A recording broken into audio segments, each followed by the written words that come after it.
Ayan, gumagawa po kami ngayon ng cover ng upuan ng aming dining chair. Kasi nga ay butas na, so bumili kami ng leather na white. Ayan, binabalutan na po ni Pastor Rolly. At ito ay ilalagay dito dahil leather po siya.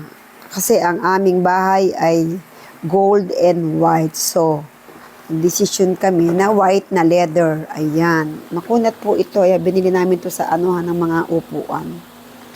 Ayan. So, kami na po apostory ng mga bagay-bagay ng mga sira dito sa aming kabahayan. Tulad na lang ng mga patungan ng TV, siya na rin na nagwe-welding, bakal. Ngayon naman, upuan naman ang kanyang binabanatan ngayon. So, ayan po. Ganyan lang po. At kaya syempre, hindi ka makakagawa ng isang bagay nang wala kang gamit.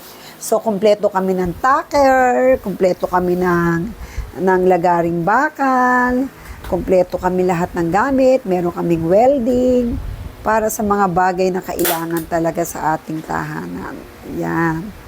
Ayan, matatapos na po yung isa. Ayan, matatapos na po siya.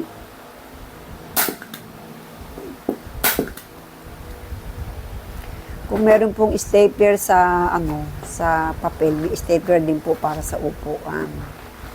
Ayan, kailangan ay banat na banat talaga siya. Para smooth, maganda ang pagkagawa. Ayan, tinutornilyo na po ni Rolly ang kanyang ginawa. Ayan, talaga namang tutornilyohin maigi yan. Ayan na po yung kanyang natapos na po ni Pastor Rolly yung napakadami pong talent nito. Pwede po kayo magpagawa ng upuan. Ayan.